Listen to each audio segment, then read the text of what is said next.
प्रिय विद्यार्थियों, एक गंभीर यात्रा का पहला दिन। गंभीर यात्रा क्या है कि हमने गणित पढ़ा, कहीं से भी पढ़ा, क्या हमारी पकड़ उतनी मजबूत रह गई है जो किसी एग्ज़ाम को पास करा दे। इसके लिए एक टेस्ट प्रतियोगिता शुरू हो रही है। यह सबके लिए है। ऑनलाइन होने की वजह से इसके लिए कोई बैरियर नहीं है कि आदमी चाहे झारखंड में बैठा हो, चाहे राजस्थान में बैठा हो, चाहे उत्तर प्रदेश में बैठा हो, चाहे मध्य प्रदेश में बैठा हो, कहीं पर भी बैठा हो वही से टेस्ट दे सकता है। टेस्ट देगा और उसके बाद यह सॉल्यूशन उसको उपलब्ध हो जाएगा कि प्रत्येक प्रश्न कैसे हल किया जाता है। वो देख लेगा अपनी बातों को। अगर मान लीजिए उसके बाद उसको कुछ चीज़ों की समस्या रह गई, कभी कभी ऐसा होता है, तो कुछ बातें रह गई, तो उसके लिए यहाँ पर एक फ़ोन नंबर दिया गया है। वह फ़ोन नंबर केवल आपके लिए है कि आप इसके संबंधित बातें हम पर डिस्कस कर सकें। 94 50 62 20 17 बहुत काम का नंबर है। ये जादुई नंबर मैंने कहा था, सेव कर लीजिए, बहुत काम आएगा। एक तो सवाल पूछने का काम आएगा, फीस पेमेंट करने का काम आएगा। और जो लोग इन दोनों में नहीं शामिल हो रहे हैं, कभी कभी क्या होता है कि हमने ढेर सारे वीडियोस, लगभग 700 वीडियोस हमने डाल रखे हैं यूट्यूब पर। 700 वीडियो, तरह तरह के वीडियोस हैं।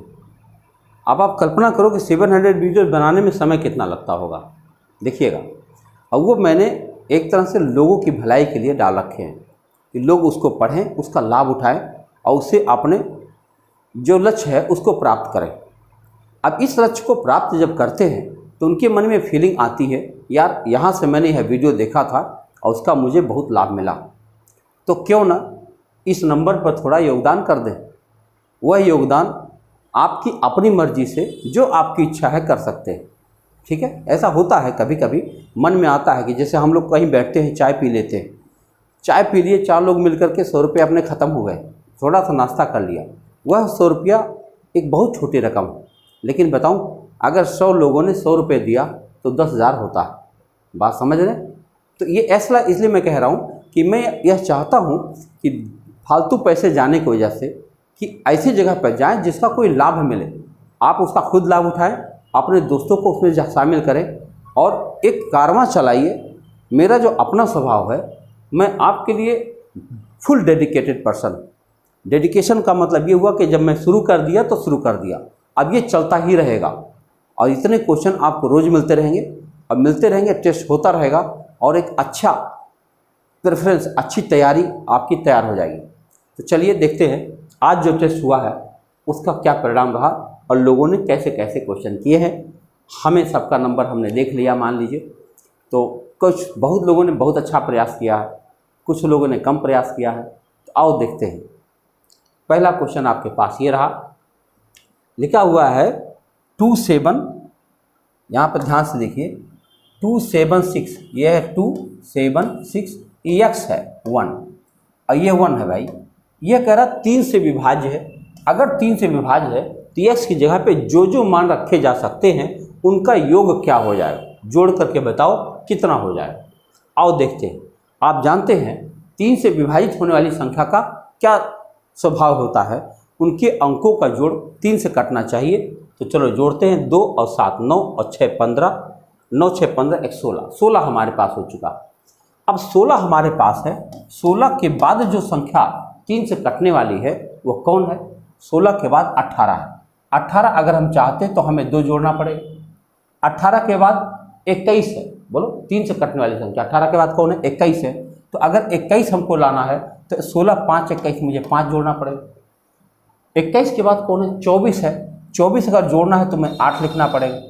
और इसके बाद 24 के बाद 27 है। 27 जोड़ने के लिए हमको इसमें 11 जोड़ना पड़ेगा और 11 मैं नहीं लिख सकता क्योंकि मुझे एक ही अंक मिला हुआ है। तो यानी इस यक्ष की जगह पे हम इन्हीं 3 अंकों को लिख पाएंगे। और यह 3 अंक जो भी है इनको अगर जोड़ा जाए 8 5 13 2 15, यानी उनके अंकों का जोड़ 15 आता है। ये है कहना। सवाल के कहने का अर्थ यह था कि यक्ष की जगह पे जो जो मान हम रख देंगे जिससे यह 3 से कटने लगे, तो उन सभी मानों को अगर जोड़ा जाए तो कितना आएगा? आपका उत्तर आ गया 15। आइए अगले प्रश्न पर चर्चा करें। वह छोटी छोटी संख्या बताइए जिसको 1456 में जोड़ दिया जाए तो तो 6, 5, 4 से पूरी तरह कट जाए।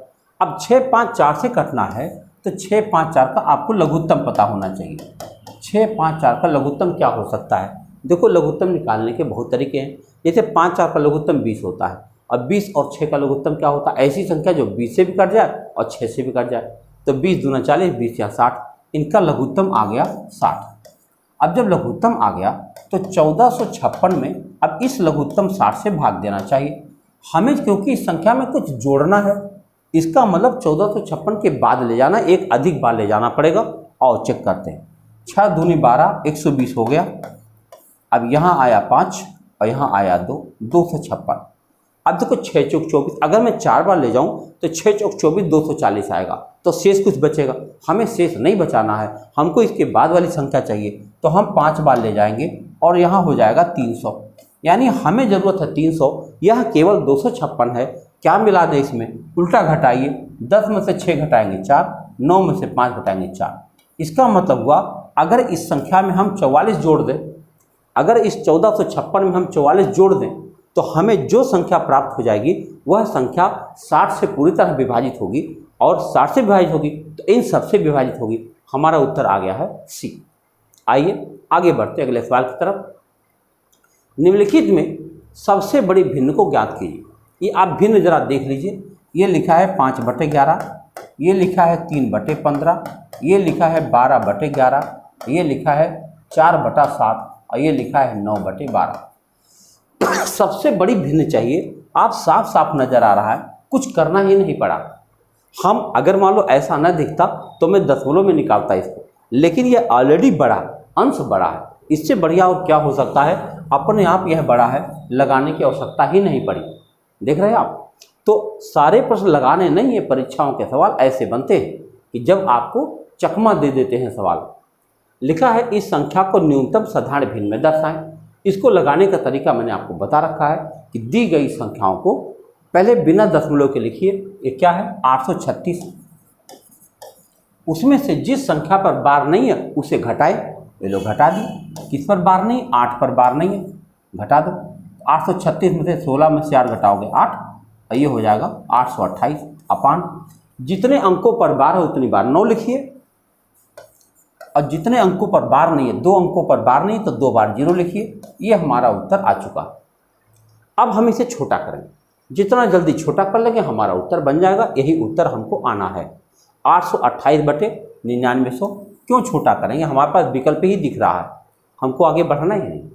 अगर हम काट के भी देखें तो क्या फ़ायदा? हमको 8 8 16 2 18, 9 से चलो काट के देखते हैं। तो 9 से काट देंगे तो ये बनेगा, कितना बनेगा भाई? 9 9 81 और 9 दूनी 18। ये आ गया कितना? 1100, 92/1100। और किसी से कट रहा? जी हाँ, 4 से फिर कट रहा। 4 से काटो, 4 से काटोगे तो हो जाएगा 23। ये हो जाएगा 4 दूनी 8, मैं चेक करके दिखा रहा हूँ। 3 30, 4 7 28 और फिर 20 बचेगा, 4 5 20, 23/275 आया। तो देखो 23/275 भी है। मज़ेदार बात है, साधारण भिन्न के रूप में दर्शाइए। तब क्या करेंगे श्रीमान जी? तब आपका यही उत्तर सही जाएगा, ये तब नहीं सही जाएगा। ध्यान रखिएगा, हमेशा इस बात को ख्याल रखिएगा। जब कभी भिन्न आ जाए, जैसे मान लो कहीं लिखा है 5/10, ध्यान से देखिएगा, कहीं लिखा है 10/20, कहीं लिखा है 1/2, कहीं लिखा है 50/100। अब आपसे पूछा जाए इसमें कौन सा साधारण भिन्न है तो आप बताओगे ये है। यानी जो भिन्न अपने मौलिक रूप में होती है, यानी रेड्यूस्ड फॉर्म में सबसे छोटी करके रखी गई है, वही उचित भिन्न कहलाती है। तो ये है उचित तरीका। उचित भिन्न तो खैर दूसरी बात है कि अंश छोटा हो हर बड़ा हो, लेकिन यह भी सही है, यह भी सही है। देखो यह सही है, लेकिन यह सही है ज़्यादा है, क्योंकि हमने जब 4 से काटा तो ये 23 आ गया और 4 दूनी 8, 3 बचा 30, 4 7 28, 4 5 20, 23/275 आपका उत्तर आना चाहिए। ये गलत नहीं है, लेकिन अपेक्षाकृत गलत है। आप देखे होंगे प्रश्न में क्या पूछा जाता है? Appropriate answer, tick the appropriate answer. Appropriate माने क्या है? जो चारों में सर्वथा उचित हो। तो इन चारों में सर्वथा उचित वही था। अब देखो इसको लगाना है तो आप जानते हैं ये वैल्यू बराबर ये वैल्यू है तो क्रॉस मल्टीप्लाई होगा। तो जब a का गुणा a से होगा तो इधर a² होगा और उधर क्या होगा? अंडर रूट में ये हो जाएगा 512 गुणा 162। अब बताओ ये 81 क्या है, 162 क्या है, 81 का पावर कितना है ये, 81 गुणा 2 है ये। अब 81 माने क्या होता है, आओ चेक कर लेते हैं। तो ये 512 क्या है, 8 का क्यूब है ये, बोलो 8 अट्ठे 64 अट्ठे 512, तो 8 का क्यूब है। तो हम क्या करेंगे, इसको टुकड़े बना लेंगे, टुकड़े बनाए तो ये 8 का क्यूब होने का मतलब क्या हुआ, 8 माने क्या होता, 2 का क्यूब और फिर का क्यूब है ये, बोलो ये 512 की बात कर रहा हूँ, 512 8 का क्यूब है, 8 का क्यूब है मतलब ऐसे है, तो इसका मतलब 2 का पावर कितना है, 9 है, लो लिख दिया। ये क्या है, 81 दूना 162, 81 माने क्या होता, 3 का पावर 4 होता और गुणा 2, यही है। तो ये हम कह देंगे 3 का पावर 4 और गुणा 2 का पावर 1। अब बताओ 2 का पावर 10 हो गया, ध्यान से देखिएगा कितना बन गया, ये बन गया 2 का पावर 10 और गुणा 2 का पावर 4, 3 का पावर 4। अब अगर इसको हम हटाना चाहते हैं तो हमें इस रूट को हटाना पड़ेगा, और रूट को हटाने का मतलब 1/2 करना पड़ेगा, और 1/2 करना पड़ेगा क्योंकि ये सारी वैल्यू किसकी वैल्यू है, ये ए स्क्वायर का मान है, हमको ए का मान चाहिए तो हमें वर्गमूल लेना पड़ेगा। ए बराबर क्या हो जाएगा, हमें इसका 1/2 करना पड़ेगा, तो 2/2 का पावर 5 हो जाएगा और ये 3 का पावर 2 हो जाएगा। आप जानते हैं 2 का पावर 5 क्या होता है, 32, बोलो भाई 2 का पावर 5 क्या होता है, 32, और ये 3 तिया 9 होता, 32 गुणा 9 करो, 9 दूनी 18, 1 9 तिया 27, 1 28। आपका उत्तर क्या होना चाहिए, 288। एक बार अच्छे से देख लीजिए, मैंने इसको क्या किया, पावर में तोड़ दिया। आप चाहें तो गुणा करके एक साथ वर्गमूल निकाल सकते हैं, आपकी मर्जी। इन दोनों का गुणा करना हमको भारी लगा था तो मैंने क्या किया, इसको पावर में चेंज कर लिया और हमारा उत्तर आ गया 288। अगला प्रश्न है, इसका गुणा करो।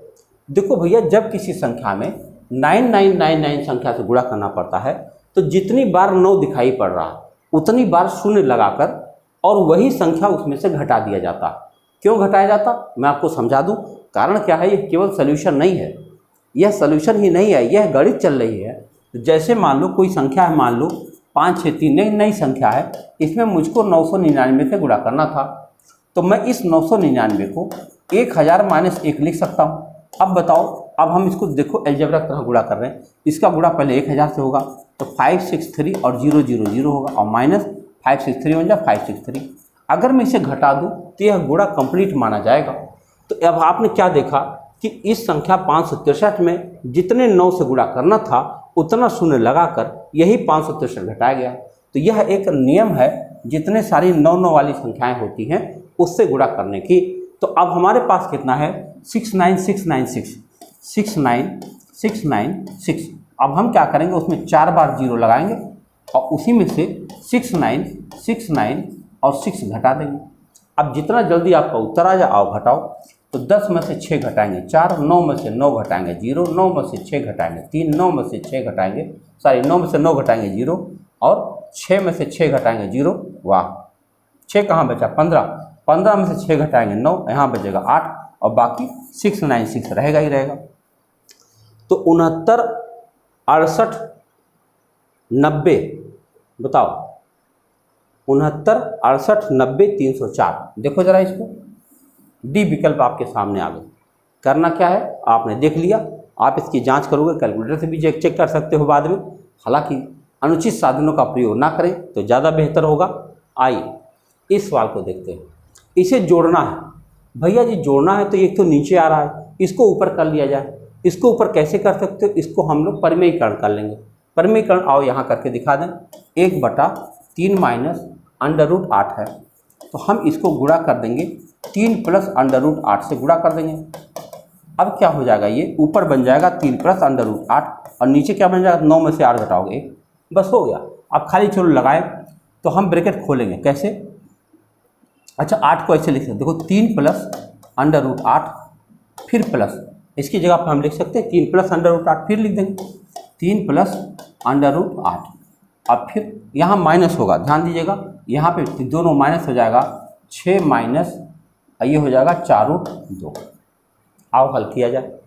अब ये देखो 3 और प्लस 3 6 और 6 और माइनस 6 कैंसिल हो गए।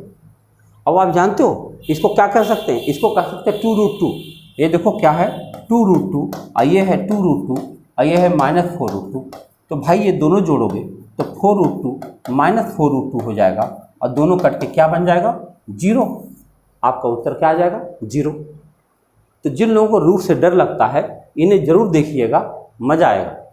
ये लो बड़ा सा मामला है। सोहराब के जन्मदिन पर 245 या 343 अतिथि आएंगे। प्रत्येक अतिथि को चॉकलेट की पेश की जानी है। विक्रेता ने कहा कि वह कार्टन में चॉकलेट पैक करेगी और किसी भी बिना खुले कार्टन को वापस ले लेगी, लेकिन उसे जो मार्बल कार्टन पैक करना है उसके लिए पैकिंग गलत लागत जोड़ेगी। इस स्थिति में सोहराब को प्रत्येक कार्टन में कितनी चॉकलेट रखना चाहिए? तो उसको देखो, चूंकि प्रत्येक कार्टन के लिए पैसा लेगी, इसका मतलब कम से कम कार्टन रहे तो ज़्यादा अच्छा है। इसका मतलब प्रत्येक कार्टन में ज़्यादा से ज़्यादा चॉकलेट रखा जाए तो ज़्यादा अच्छा है। अर्थात इन दोनों संख्याओं का क्या निकालना पड़ेगा? महत्तम। बस हो गया, इतनी बात। महत्तम निकाल दो, काम खत्म। खाली कहानी बड़ी सी रखी है। 343 में आपको 245 से भाग देना चाहिए। एक बार जाएगा, 13 में से 5 घटाएंगे 8, 3 में 13 में से 4 घटाएंगे 9। अब इस 98 से आप 245 में भाग देंगे, कितनी बार जाएगा? 9 दूना 18, 2 बार जाएगा, 2 8 16 और दोनों 18 19। अब घटाओ, 15 में से 6 घटाएंगे 9 और यहाँ पर जगह 13 में से 9 घटाएंगे 4, 49 आ गए। अब 49 दूना 98 होता है। बोलो 49 दूना कितना होता है? 98। तो हमारा उत्तर क्या बन गया भाई? 49। अगर वो प्रत्येक कार्टून में 49 चॉकलेट पैक कर दे तो उसको कम से कम पैकेट में मिल जाएगा और उसका खर्च भी कम आएगा। बोलो, ये गणित पढ़ने वाला ही बता सकता है कि खर्च कम कब आएगा। एक आदमी 1 रुपये में 5 पेन खरीदता है और 1 रुपये में 4 पेन बेचता है, उसका प्रतिशत लाभ बताओ। अच्छा, 1 रुपये में 5 पेन खरीदा ना, कितने में खरीदा? 20 पैसे में। हाँ, बोलो जरा, मौखिक सोचो। 1 रुपये में अगर वो 5 पेन खरीदा, यानी 100 पैसे में 5 पेन खरीदा, तो 20 पैसे में खरीदा। बोलो 20 पैसे में खरीदा, सीपी है। अब बेचा कितने में? 1 रुपये में 4 पेन बेचा, 25 पैसे में बेचा ना, 25 पैसे में बेच दिया भाई। 20 में खरीदा, 25 में बेचा, लाभ 5 पैसे का हुआ। तो लाभ गुणा 100 और बटा करे मूल्य 20, 20 2500, कितना लाभ हो गया उसका? 25% लाभ उसको हो गया। सही है, आगे बढ़िए अगले सवाल की तरफ। अच्छा, मैं यही चीज़ भेज भी दे रहा हूँ आपको। इससे क्या हुआ, आप लिखता हुआ भी देखिए, वीडियो भी देखिए, सब देखिए। पूरा का पूरा ने 25 क्वेश्चन का पोस्टमार्टम कर डाली एकदम से। एक व्यक्ति 3 लाख में जमीन खरीदता है, इसका वह 25% हिस्सा 25% हानि पर, 40% हिस्सा 25% लाभ पर बेचता है। कुल 15% लाभ अर्जित करने के लिए बाकी बचे भूखंड को कितने रुपए में बेचना होगा? 3 लाख में खरीदा है। बोलो, कोई व्यक्ति 3 लाख में खरीदा है और टोटल उसको 15% लाभ चाहिए। अच्छा बताओ, अगर वो 3 लाख का खरीदा है, ध्यान से देखिएगा, और उसको 15% का लाभ चाहिए, तो यानी वो फाइनली कितने में बिकना चाहिए? आओ देख लेते हैं। 3 जीरो बना लो भाई, ये कितना हो जाए? 115 तिया 300, 3 पचे 15 और 11 33 1 34, 345। इतना पैसे में बिकना चाहिए, यानी टोटल ज़मीन इसको 3,45,000 में बेचना है। ठीक है, अब 3,45,000 में बेचना है, चलो बेचा जाए। 25% हिस्सा 25% घाटे में बेचा। 25% किसे कहते हैं? देखो भैया, अब मैं बेच रहा हूँ, 3 लाख है, 3 लाख का 25% माने 1/4 होता है। इसको 25% घाटे में बेचेगा, यानी 75% पर बेचेगा। आओ को बेच दिया जाए फटाक से, कितने में बिक जाएगा? देखो ये गया, और आप इसको 4 से भी काट सकते हैं, तो 4 से काटने कितना कर जाएगा? 4 7 28 और 4 5 20, 750। बताओ 75 का स्क्वायर क्या होता है भाई? 0 और 5 5 25 और 8 7 56। इतने बिक गया इसका, 56,225 का बिक गया, 250 का। आप करें 40% हिस्सा 25% लाभ पर बेचता है। 40% बताओ इसका 40% कितना होता है? 40% होता है, देखो 3 लाख है, 40% माने होता है 2/5। बोलो, और ये कितने में बेचा है? 25% लाभ पर बेचा है, 125/100 का बेचा। तो अगर इसको हम काट दें तो हमारे पास बन रहा है, 5 से इसको काट दो, ये हो जाएगा 25। कितना उत्तर है भाई? 25 दूना 50 और 5 यहीं 15। बोलो 15 लिख करके, और कितना जीरो? 3 इसका 4, यानी 1 2 3 4, 1,50,000 का बिक गया। मेरे भाई 1,50,000 का ये है और 56,250 का ये, इतना बिक चुका। हमारे पास कुल ज़मीन बेचनी कितने में है? 3,45,000 का बेचना है। बोलो, इतने में पूरी ज़मीन बेचनी, और हमारे पास बिक कितने में गया है? ज़रा इन दोनों को जोड़ो। आप लोग सोच रहे होंगे इतने छोटे सवाल में इतना टाइम क्यों ले रहा है? बिल्कुल सही है, और जल्दी लगना चाहिए। और 15 5 20, देखो 2,06,250, 2,06,000 250 में बिक चुका है। अब इतना पैसा हमारे पास आ चुका है, कितना अभी मिलना बाकी और देख लेते हैं। 14 में से 6 घटाएंगे 8 और यहाँ बचेगा कितना 3 और 1 लाख इतना मिलना चाहिए। हमारे पास ज़मीन कितनी बची है ज़रा सोचो। 25 वहाँ बेच चुका है, 25 और 40 यहाँ बेच चुका है, तो 65% ज़मीन बेच चुकी है। खाली 35% ज़मीन बची हुई है। जो हमारी ज़मीन बची वो कितने की है भाई ज़रा सोचो। 3 लाख का 65% बेच चुका है, खाली 35% ज़मीन हमारे पास बची है। देखो ज़रा कितने की ज़मीन है, 3 पचे 15, 3 3 9 10, 1,05,000 की ज़मीन बची है और 1,38,750 में बिकना है। कितना लाभ लेना है पूछ रहा, कितने में बेचना होगा। अरे हमारा उत्तर तो तब का आ चुका है 1,38,750, ये तो पहले ही आ चुका है। हम लोग तो बाद में देखें, हम तो परसेंट निकालने जा रहे हैं। बताऊं, इतना काम आपने ज़रूर कर लिया, क्योंकि यहाँ पर कितने रुपए में बेचना, अगर प्रतिशत लाभ होता ना तो इतना मेहनत ना करना पड़ता, तब हम 3 लाख की जगह 100 रुपया मान लेते, हमारा काम चल जाता। आप समझ रहे हैं, बहुत आसानी से निकाला जा सकता है। 100 मानकर आप भी लगा सकते हैं। अब आपके ऊपर निर्भर करता है कि आप उस सवाल को कैसे लगा लेंगे। कैलकुलेशन है, देखो 1,38,750 का है। फिर से बताना चाहूँगा कि 3 लाख का ज़मीन है और उसको 15% लाभ पर बेचना चाहता है, 3,45,000 का बेचना चाहता है। वो पहला ज़मीन बेचा है जो चौथाई हिस्सा 25% लाभ पर हानि पर, दूसरा बेचा 25% लाभ पर, दोनों मिला के बिक गया 2,06,250 का। हमें बेचना था 3,45,000 का, अब बिक चुका है 2,06,250 का। अभी हमें 1,38,750 और चाहिए और हमारा उत्तर बन गया। आगे देखिए, इस संख्या को 3 भागों में इस प्रकार बांटिए कि पहले का आधा, दूसरे का तिहाई, तीसरे का छठा भाग बराबर हो। जरा सोचो आप, पहले का आधा, मान लो तीनों भाग ही है, पहले का आधा, दूसरे का 1/3 और तीसरे का छठा भाग। बोलो, पहले का आधा, दूसरे का तिहाई और तीसरे का छठा भाग बराबर हो। अगर ये बराबर हुआ तो हम बराबर के मान लेंगे। तो बताओ, ए बराबर क्या हुआ 2k, बी बराबर क्या हुआ 3k और सी बराबर क्या हुआ 6k, और इन सबको जोड़ने पर आना चाहिए 3740। बताओ, अभी हमें के की वैल्यू मिल जाएगी 6 3 9 2 11। बोलो, 11 के बराबर हो रहा है 3740, तो के बराबर क्या हो जाएगा 11 3 33, 11 4 44। बोलो, 340 आ गई। के की वैल्यू 340 आ गई, तो बताओ 2k की वैल्यू क्या हो जाएगी 680। वाओ, ये रहा उत्तर। देखो 34 दूना, देखो 34 दूना 68 आ गया। अब 34 गुणा 3 करोगे तो यही आएगा, गुणा करके देख लो, 3 चौक 12, 3 3 9 10, आपका उत्तर बन चुका है। कितना आसानी से इन सवाल को समझा जा सकता है। आइए आगे बढ़ते हैं। m एक काम को 12 दिन में कर सकता है, n उसी काम को समाप्त करने में m से आधा समय लेता।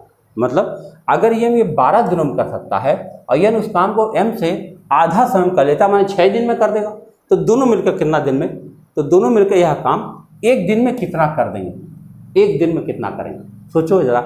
मतलब a जो है, m जो है ये 12 दिन में करेगा और n जो है 6 दिन में करेगा, दोनों लघुत्तम 12 आ गए। अब बताओ, ये 1 दिन में 1 यूनिट करेंगे, 1 दिन में 2 यूनिट करेंगे, दोनों मिलकर काम करेंगे तो 1 दिन में 3 यूनिट काम होगा। 3 यूनिट काम होगा तो कितना काम हो जाएगा 3/12। 3/12 का मतलब क्या होता है 1/4। तीनों मिलकर के 1 दिन में क्या कर पाएंगे 1/4 काम। आगे बढ़ते हैं। चांदी तथा एल्युमिनियम की धातुओं को क्रमशः 5-3 तथा 7-9 के अनुपात में मिश्रित करके पी और क्यू 2 मिश्र धातुएं बनाई गई। यदि मिश्र धातुओं की बराबर मात्राओं को एक नई मिश्र धातु आर बनाने के लिए पिघलाया जाए तो आर में चांदी तथा एल्युमिनियम का अनुपात क्या होगा। जरा सोचिएगा, एक मिश्र धातु इस रेशियो में बना है, एक मिश्र धातु इस रेशियो में बना, पी और क्यू। देखो जरा, ये पी है, इसमें क्या है 5-3 का रेशियो है, और ये क्यू है, इसमें क्या है 7-9 का रेशियो। इनको मिलाना है, बराबर मात्रा मिलाना है और मिला के एक नई धातु बनाना और उसमें हमको रेशियो बताना। इसके लिए हमने क्लास में बता रखा है, आपको एक बार अच्छे समझाता हूँ बहुत आसानी समझने के लिए। तो इसका दोनों जोड़ो, 5 3 8 और 9 7 16, अनुपाती योग 5 3 8 और 16, 8 और 16 का लघुत्तम 16 होता। मैं मान लेता हूँ, इन्होंने कहा बराबर मात्रा, कहाँ का बराबर मात्रा, हमें कितना बराबर लेना चाहिए। मान लो 16 ग्राम ये भी है और 16 ग्राम ये भी है, मिला लो। अब 16 को आप 5 3 में बांटोगे, 5 3 8 दूनी 16, 2 25 10, 2 3 6, और ये तो 7 और 9 ही रह जाएगा। अब बताओ 10 और 7 कितना हुआ 17, और 9 और 6 15। आपका उत्तर आ गया 17:15। कहाँ है भाई, ये रहा विकल्प। नई मिश्र धातु में क्या रेशियो आ गया 17:15। बहुत ज़बरदस्त सवाल है, अच्छा सवाल है। लगाने का तरीका देख लो कितना जल्दी है, बहुत आसानी से उत्तर आपका बन जाएगा।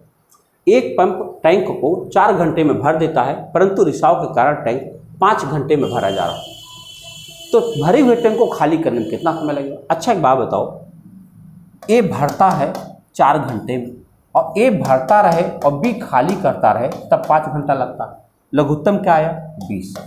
4 पचे 20 और 5 चौके 20। मेरे भाई बात बताओ, ये भरने की क्षमता 5, लेकिन आदमी 1 घंटा भरने के बाद जाके टंकी में देखा तो 4 यूनिट पानी दिखा, 1 यूनिट पानी कहाँ चला गया? जरूर इसने गिराया होगा। अब उससे कहा गया उसकी क्षमता आ गई, गिराने की क्षमता कितनी आ गई? 1। उससे कहा जाए जाओ पूरी टंकी गिराओ, तो बताओ एक क्षमता से वो पूरी टंकी कितना देर में खाली कर पाएगा? 20 घंटे में। कितना देर में खाली कर पाएगा? करे इस रिसाव के कारण कितना देर में खाली हो पाएगा? तो भाई 20 घंटे में खाली हो पाएगा। आइए आगे बढ़ते हैं। यदि किसी राशि पर 7.5% वार्षिक दर पर 15 महीने का साधारण ब्याज उतनी ही राशि पर 12.5% दर से 8 महीने के साधारण ब्याज के से इतना रुपया अधिक है, तो राशि बताओ। अरे भाई पी रुपया राशि है, देखो पी रुपया राशि है, इस पर 7.5% की दर से 15 महीना, ध्यान दीजिएगा महीना है ये, तो 15 महीना है और बटा 100 और गुणा 12 क्यों?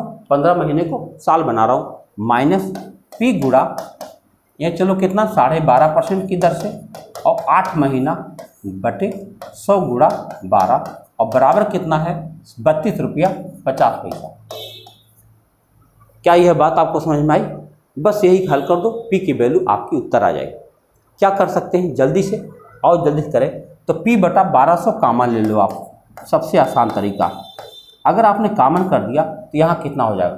15 पचे 75, 7 15 सत्ते 105 और 7 112। बोलो फिर से देखो, 15 पचे 75, 7 और 15 सत्ते 105 और 7 112, 112.5। अब 112.5 माइनस इसको देख लो, 12.5 800 होता है। अब घटाओगे आप इसको तो खाली 12.5 आ जाएगा। कितना? 12.5 आ जाएगा और बराबर 32.5। क्या इसे हल किया जा सकता है? बहुत आसानी से हल किया जा सकता है। देखो P बराबर होगा 32.5 गुणा 100 और अपान हो जाएगा कितना? 12.5। अब 12.5 से आप इसको काटते हैं अगर, तो ये 8 बार में कट जाएगा। देखो अब 8 से गुणा करोगे, 0 8 पे 40, 4 8 2 16 4 20 2 और 8 3 24 2 26। कितना आ गया भैया? 260। कहाँ गया? नहीं आया, कुछ डेसिमल का मिस्टेक है, आप देखते हैं। तो आइए देखते हैं ये क्वेश्चन क्या हुआ कि जब यहाँ तक वैल्यू पहुँची तो पी की वैल्यू क्या हो सकती है? पी की वैल्यू हो सकती है 32.5 गुणा 1200 अपान 12.5। अब एक दशमलव इसका हट ही जाएगा। अब फिर 25 से काट सकते हैं, 25 पच्चे 125 और 25 से काटेंगे 25 केम 25 और क्या बचेगा? 7 25 यहाँ 75 और 5 से काटेंगे 5 दूनी 10 5 चौक 20। गुणा कर लीजिए, 0 13 चौके 52 5 13 26 5 31 3120 रुपया। कितना है भैया? 3120 रुपया आ गया। ये रहा आपका 15वां प्रश्न। आइए आगे बढ़ते हैं। यदि एक निश्चित राशि 3 वर्ष में 10% चक्रवृद्धि ब्याज की दर से 6,655 हो जाती है, तो राशि बताओ। अब देखो राशि बताना है, हम लोग जानते हैं फार्मूला, एक वैल्यू बतानी है। आपको पता होना चाहिए कि हम लोग ये फार्मूला जानते हैं, P बराबर 1 + R/100 और पावर n जानते हैं। ये P बराबर है, यहाँ पर देखो ये जो वैल्यू आती है ये क्या वैल्यू है? P की वैल्यू, A की वैल्यू, और यहाँ पर लिखा रहता है P। लेकिन अगर हमें P बताना हो तो क्या लिखना पड़ेगा? A अपान 1 + R/100 और पावर n, यही हमको बताना रहे। यानी हमको A से P को बताना है, हमको A दिया गया है, हमको बस P बताना है। आओ देखिए, कारा राशि ज्ञात करो, तो हमारे लिए ये सूत्र बन जाएगा, यानी ये संख्या पलट जाएगी। जैसे इसने कहा 10%, देखो एक बार लिख के दिखा दूँ तो P बराबर हो जाएगा, ये हो जाएगा 6,655 अपान 1 + 10/100 और पावर कितना हो जाएगा? 3। अब ये 0 काट दोगे तो हो जाएगा 11/10 और पलट गिराएगा तो 10/11। देखो 6655 गुणा 10/11, फिर गुणा 10/11 और फिर गुणा 10/11। यही हमको काटना, क्योंकि 3 साल का मामला। आओ काटा जाए, 11 छक्के 66 और 11 पचे 55, फिर 11 से काटो, 11 पचे 55 और फिर 11 पचे 55, और फिर 11 काटो, 11 पच्चे 55। अब 5 लिखकर 3 जीरो बना दोगे तो रकम क्या हो जाएगी? 5000। बताइए कैसा रहा ये सवाल, लगा के देखिए। पिता की आयु पुत्र की आयु से 4 गुनी है। 20 वर्षों में उसकी आयु उसके पुत्र की आयु से केवल 2 गुनी होगी। उनकी आयु ज्ञात करिए। देखो इतना बढ़िया तरीका हमने बता रखा है। पिता और ये पुत्र है, कह रहे हैं 4 गुनी है, ये x है तो 4x है। आप कह रहे हैं 20 वर्षों में, यानी आफ्टर 20 ईयर्स। आफ्टर 20 ईयर क्या होगा? अब जो पिता है इस बेटे का 2 गुना है, बस इसी को काट दो, x की वैल्यू आ जाएगी। ये हुआ 4x प्लस 20 बराबर हो जाएगा 2x प्लस 40। अब हम 2x इधर लाएंगे, 2x बचेगा, अब 20 इधर ले जाएंगे तो 20 बचेगा। x की वैल्यू क्या आ गई? 10। अगर x की वैल्यू 10 आ गई तो बेटा 10 का है और बाप 40 का। कितना भैया? 40 और 10 आपका, ये देखो पिता और पुत्र की आयु आ गई। लगाने का तरीका भी देख लीजिए। हम अकाउंटेबिलिटी की बात करते हैं, जवाबदेही की बात करते हैं। आइए जवाबदेही करें। 25 अंकों की एक परीक्षा में 3 छात्रों के प्राप्तांक का माध्य 16 है। 2 नए छात्रों ने परीक्षा में भाग लिया। 5 विद्यार्थियों को औसत अंक को 19 करने के लिए नए छात्र को जो दूसरे छात्र से कम अंक प्राप्त करता है, कम से कम कितने अंक प्राप्त करने होंगे? सवाल थोड़ा सा घुमा के दिया। देखो 25 अंक की परीक्षा है और 3 छात्रों के प्राप्तांकों का माध्य 16 है। 3 छात्र हैं, 3 छात्र हैं और उनका माध्य 16 है, यानी ये लोग 48 नंबर पा चुके हैं। 2 नए छात्र ने परीक्षा में भाग लिया। अब 5 के औसत अंक को 19 करना है। अगर 5 के औसत अंक को 19 करना है, यानी 19 पचे 95 नंबर लाना हमको। बोलो 95 नंबर चाहिए। अब बताओ 95 अगर 5 चाहिए तो जो 2 नए बंदे आए हैं उनको कुल कितना नंबर पाना चाहिए? घटाओ, 15 में से 8 गया 7 और 8 में 4 गया 4, यानी उन दोनों को मिल करके 47 अंक पाना चाहिए। अब इसके बाद देखो क्या कह रहा कि 5 विद्यार्थियों को औसत अंक को 19 करने के लिए नए छात्र को जो दूसरे नए छात्र से कम अंक प्राप्त करता है, कम से कम कितने अंक प्राप्त करने होंगे? अब भैया जी 47 है। अब एक दूसरे कम से कम कितने अंतर का है बताओ। अगर इसको हम बात करें 46, 23 दूनी 46, देखो जरा कम से कम कितने अंक प्राप्त करने होंगे? सवाल को समझ लीजिए, एक बार में आपका उत्तर बन रहा है। देखिए तो दोनों छात्रों को मिल करके 47 प्राप्त करना है। अब कह रहा है उसमें से एक को दूसरे से अगर कम प्राप्त करता है तो कितना प्राप्त करना होगा? अब देखो एक लड़के को 23 प्राप्त करना होगा और एक लड़के को 24 प्राप्त करना होगा। दोनों मिलकर के 47 प्राप्त कर ले जाएंगे। हमको कम वाले का बताना था तो 23 अंक प्राप्त कर लिया। आइए आगे बढ़ते अगले सवाल की तरफ। एक व्यक्ति का खर्च फरवरी तथा मार्च के महीने में 5000 रुपया 50,000 रुपये बढ़ गया। यदि जनवरी में उसका खर्च 50,000 रुपये था तो उसका जनवरी से मार्च तक का औसत खर्च क्या है? अच्छा बताओ, फरवरी तथा मार्च के महीनों में 50,000 रुपया बढ़ गया। एक व्यक्ति का खर्च फरवरी तथा मार्च के महीने में 50,000 रुपये बढ़ गया और यदि जनवरी में उसका खर्च 50,000 रुपये था तो उसका जनवरी से मार्च तक का औसत खर्च रुपए में बता दो। तो एक बार बताओ, तो जनवरी में 50,000, ध्यान से देखिएगा, फरवरी में 50,000, ये तो नॉर्मल था। अब कह रहे 50,000 रुपये बढ़ भी गया है तो ये भी 50,000, ये अभी जनवरी फरवरी हुआ है और मार्च का खर्च उसका, अरे और कह रहा जनवरी में खर्च 50,000, ये जनवरी का खर्च है। देखते जाओ, जनवरी तथा फरवरी, जनवरी देखो क्या कह रहा व्यक्ति का खर्च फरवरी तथा मार्च के महीने में। ओके, फरवरी तथा मार्च के महीनों में 50,000 बढ़ गया और जनवरी का इतना था। भैया जनवरी का अगर 50,000 था तो फरवरी और मार्च में 50,000 बढ़ गया है, तो बताओ इस समय कितना कुल खर्च हो गया? आपके सामने है, इतना खर्च दिख रहा है जनवरी फरवरी का। आपको यहाँ ध्यान रखना होगा कि जैसे ये जनवरी का खर्चा आपके सामने है, अब ये जनवरी का खर्चा है तो ये फरवरी का खर्चा है, लेकिन फरवरी के खर्चे में क्या है 50,000 की वृद्धि होगी, अब मार्च में फिर वृद्धि हो गई तो ये दोनों फरवरी का खर्चा हो गया।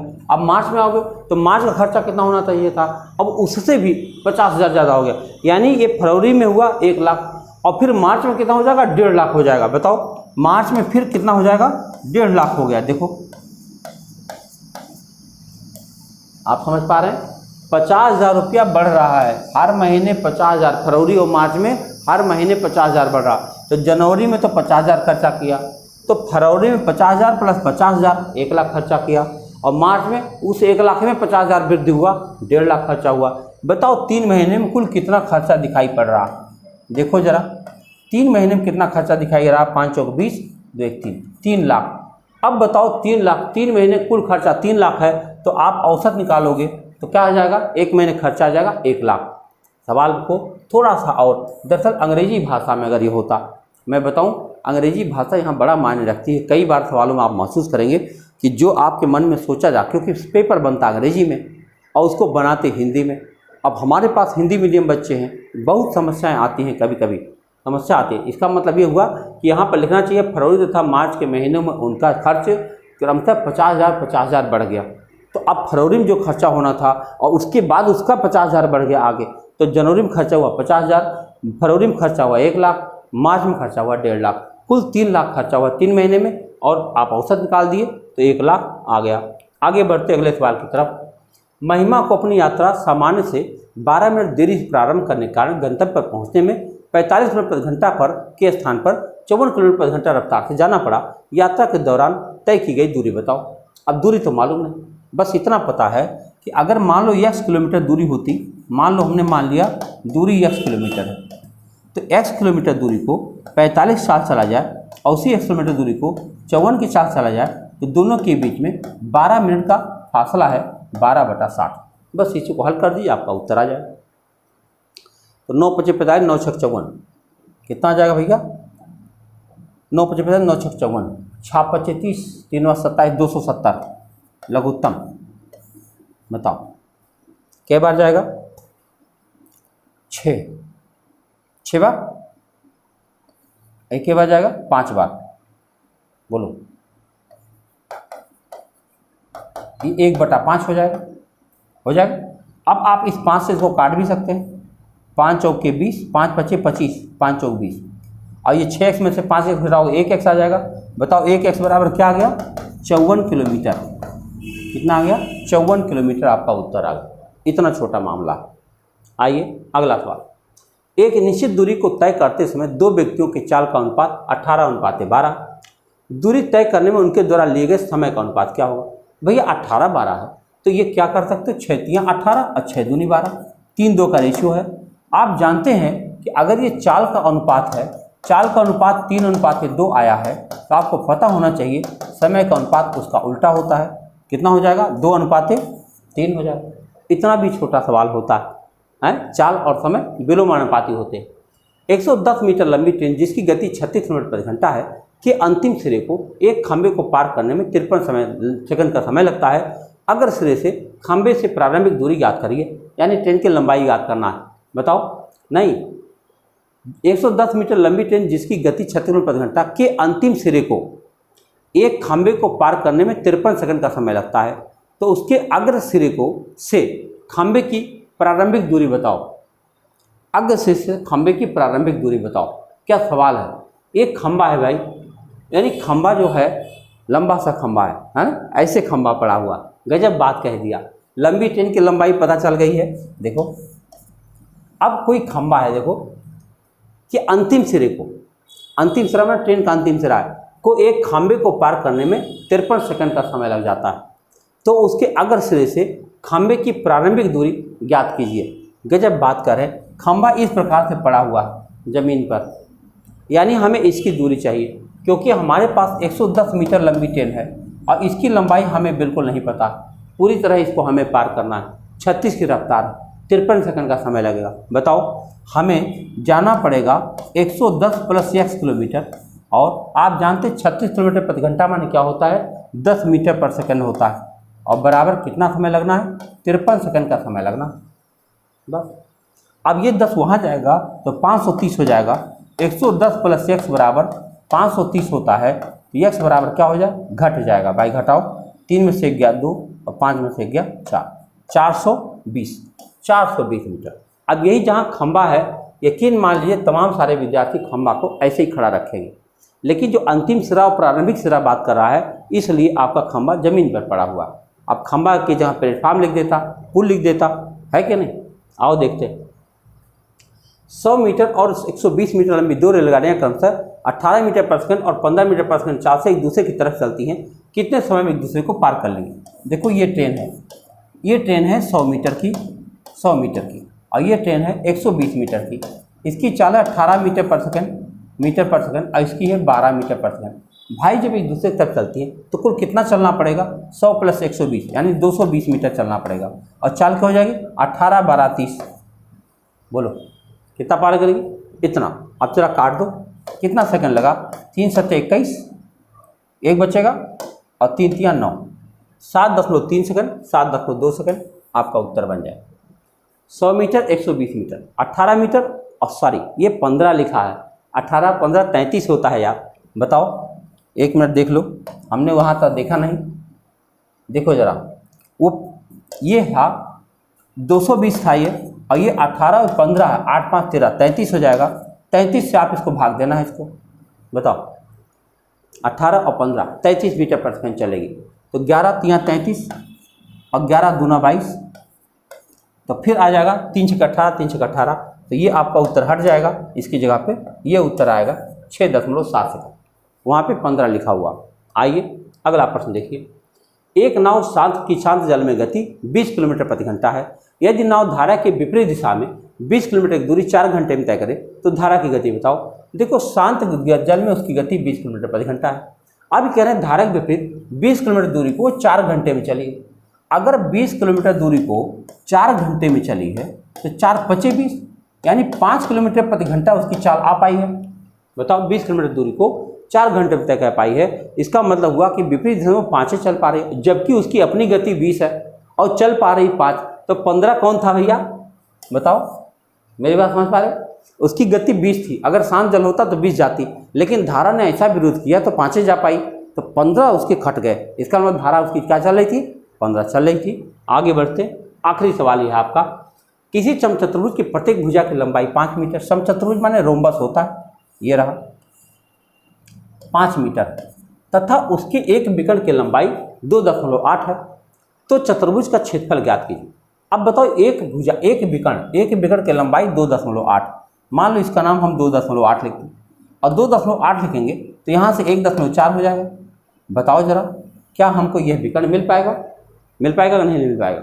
ये 5 है, कह रहे प्रत्येक भुजा की लंबाई 5 मीटर और ये है 2.8 मीटर, तो ये 2.8 है तो 1.4 होगा। इसकी लंबाई निकाल सकते हो आप पाइथागोरस थ्योरम से, यहाँ 90 डिग्री कोण बनता है, तो इसका मतलब हुआ 5 × 5 = 25 और ये 14 के स्क्वायर करोगे 196, घटाना पड़ेगा तब ये आ जाएगा। ये कितना है 4, यहाँ आया 0, ये कितना है 2304। 2304 किसका होता भैया, 2304 किसका होता, 4.9 का, बताओ कितना होता है, 4.9 नहीं, 2304 का वर्गमूल निकालें। अब बताओ, 23 4 × 4 = 16, 5 × 5 = 25, 4 × 4 = 16 80, 4.8 आया ये दूरी कितनी आई 4.8, तो ये भी दूरी 4.8 हो जाएगी, यानी दोनों मिलकर 8 8 16 4 4 9.6 हो जाएगी। तो एक विकर्ण 2.8 है और एक विकर्ण 9.6 आ गया और बटा 2, बस यही होता है d1 d2/2, ये फार्मूला होता है। आओ काटा जाए, 2 से आप काट दोगे तो 1.4 हो जाएगा, 14 से गुणा करो, 14 × 6 = 84, हाथ से 8, 14 × 9 = 126 और 8, 14 × 9 = 126 और 8, 8 से 14 134, तो आपका उत्तर बन गया 13.44 मीटर स्क्वायर। तो विद्यार्थियों मैंने यह प्रयास किया है, यह 25 क्वेश्चन जो लगभग सभी चैप्टर से टिका हुआ था, मैंने कोशिश किया और यह लगातार परिष्कृत होता जाएगा। और ज़्यादा से ज़्यादा लोगों में जुड़िए और कांटेक्ट में बने रहिए। फ़ोन नंबर आपके पास है, कुछ सोचना नहीं है, बस मिलते हैं, धन्यवाद।